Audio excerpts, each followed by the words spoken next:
milhão de brasileiros podem ser beneficiados já no primeiro lote. Volto com vocês no estúdio.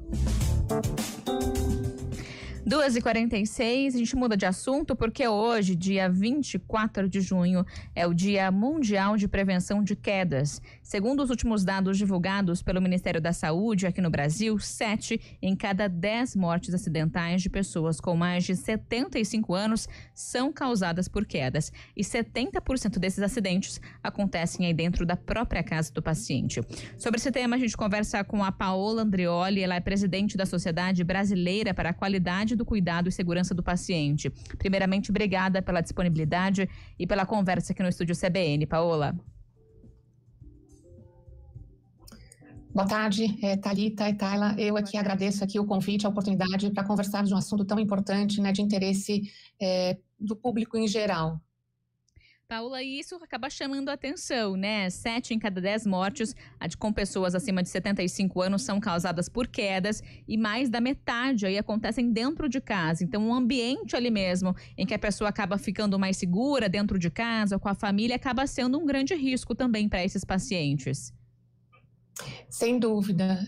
E, na verdade, a gente está falando primeiramente de qualquer pessoa, né, qualquer idoso, não necessariamente um idoso que esteja doente, né, a gente talvez não chamasse de paciente, mas quando a gente fala de quedas, né, em pessoas idosas, né, nós estamos falando principalmente de riscos que tem dentro das próprias casas, das nossas casas, né, de um modo geral, e que para o idoso, né, não só causam quedas, mas as quedas neles, né, nos idosos, que podem causar maior danos, né, tem maior possibilidade de fratura e mais probabilidade de morte também.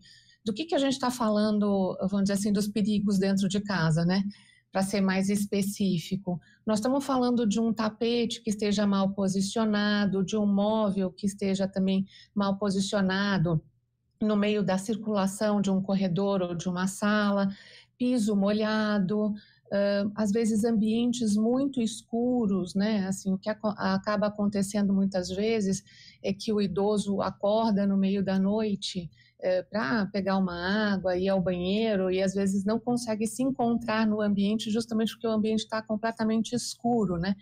Então, essas coisas que parecem muito corriqueiras na vida de todos nós, elas trazem sim um risco grande de queda para o idoso e não à toa, né, justamente nos números que vocês acabaram de demonstrar aí, 70% dos acidentes, né, que causam óbitos em idosos, né, acima de 60 anos, eles são causados no ambiente dentro de casa. Isso não significa que a gente não tenha riscos também fora do ambiente de casa, mas aí o percentual, né, de quedas e que levam a danos é menor, né?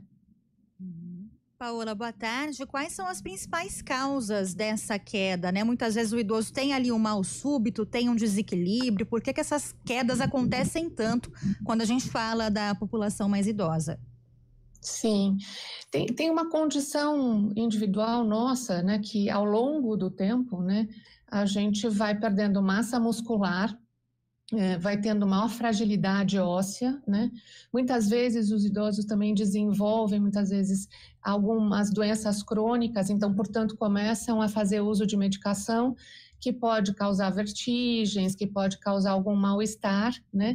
Além disso, a gente ainda tem a possibilidade de uma diminuição de acuidade visual e auditiva, ou seja, escuto mal, vejo também um pouco menos, né, principalmente a questão de perspectiva.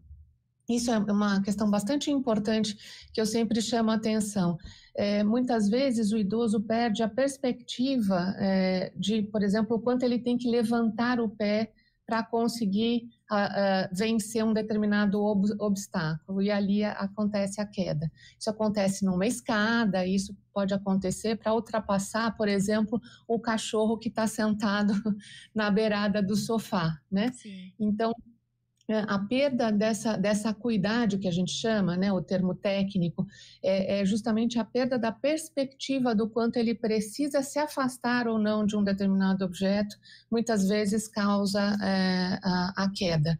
E sem dúvida nenhuma, a questão da falta de musculatura, vamos dizer assim, né? Então, o idoso vai ficando mais fraco e se ao longo do tempo não for se fazendo atividade física, né, para retornar a ter uma musculatura saudável e forte para poder enfrentar coisas básicas do dia a dia, isso é, sem dúvida nenhuma, um grande risco para o idoso. Então, tem uma condição muito individual também relacionada a isso, né?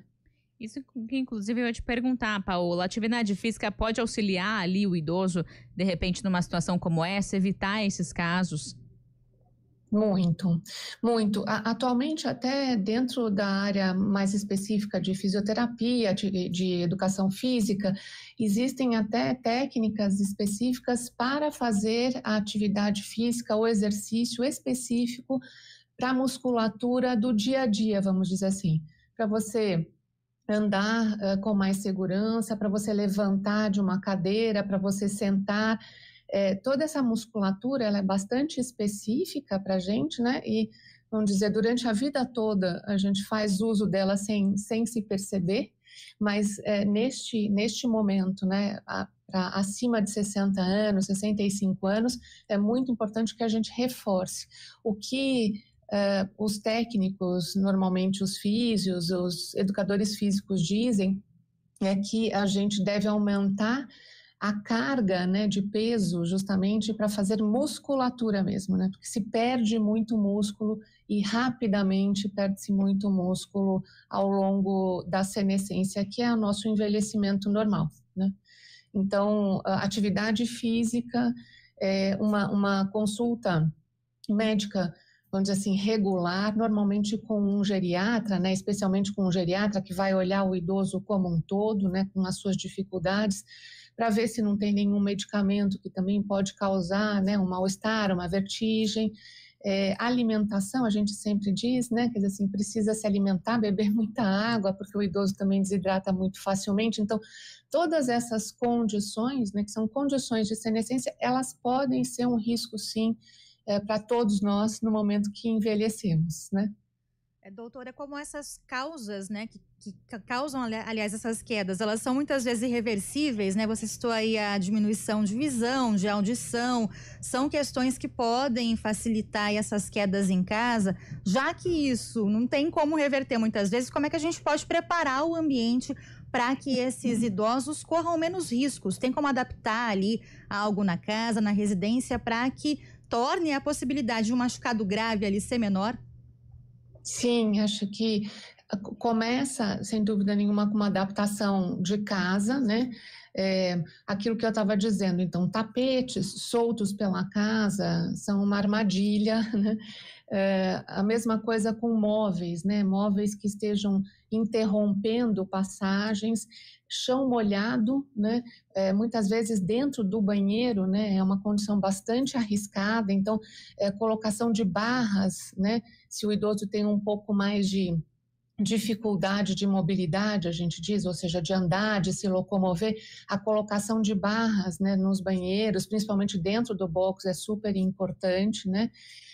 A questão de não deixar, né, a casa toda no escuro à noite, isso é super importante, né? Porque muitas vezes a pessoa de fato pode acordar, às vezes no meio de um sonho, né? E se perde dentro de casa e acaba topando com alguma coisa dentro de casa. Mas acho que uma das questões que a gente vem trabalhando bastante, a Sobrasp, a Organização Mundial, o Ministério da Saúde também, é na conscientização do próprio idoso, né? Porque muitas vezes a gente vai ao longo do tempo, nós todos, né, queremos envelhecer, né? E se tivermos sorte, nós vamos envelhecer. Enquanto a gente envelhece, a gente não vai se sentindo mais velho. E, portanto, a gente ainda acha que tem as mesmas capacidades que possuía anteriormente, né? Então, a conscientização da população idosa é um trabalho importante que todos nós temos feito, mas que a família pode ajudar bastante e o profissional de saúde tem a responsabilidade de fazê-lo toda vez que um idoso chega numa numa porta da saúde, vamos dizer assim, num ambulatório, numa internação, num pronto atendimento. Nós, como profissionais de saúde, também temos responsabilidade por orientar tanto o paciente quanto o familiar dos riscos que ele corre, né? Porque uma queda, como a gente estava falando, até 60, quer dizer, entre 60 a 75 anos já é muito grave, mas acima de 75, 80 anos, né, o risco de morte ele é bem mais elevado, né? E, obviamente, não só de óbito, né, mas a gente está falando também de disfunção, né? No sentido de ficar muito tempo acamado, de perder as funções que fazia antes, então, minimamente sair, andar com o cachorro, fazer suas atividades diárias, né? Isso tudo pode ser interrompido, que pode levar a outro tipo de morbidade, né? Outro tipo de problemas para o idoso e para a própria família. Uhum.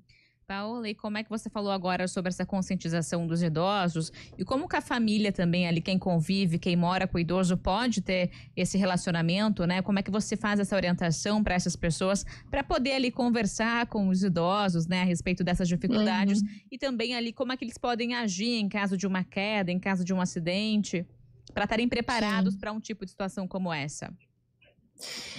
Bom, primeiro precisamos desenvolver aí a habilidade de negociação, né? Não tem jeito. É negociando e tentando fazer alguns acordos, né? Acho que retirar de dentro de casa aquilo que é mais perigoso, acho que isso precisa ser uma negociação bem forte, né?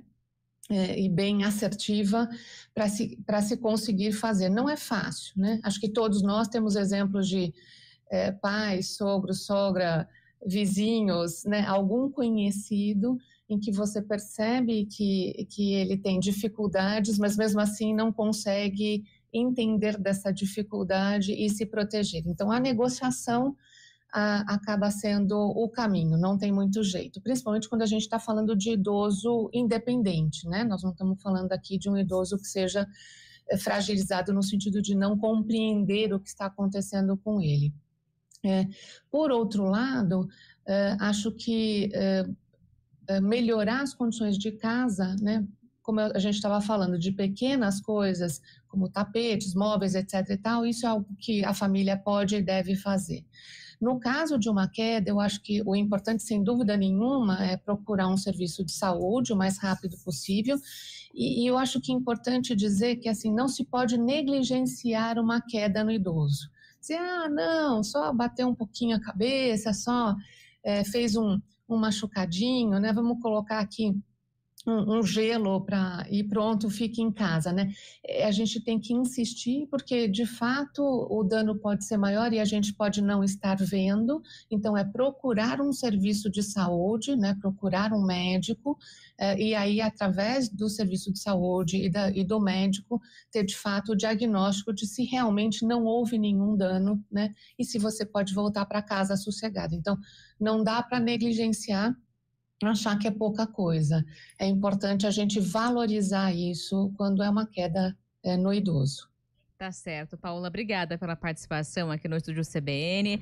A gente conversou então com Paola Andreoli, ela é presidente da Sociedade Brasileira para a Qualidade do Cuidado e Segurança do Paciente. Obrigada, Paola. Agora, 2h59.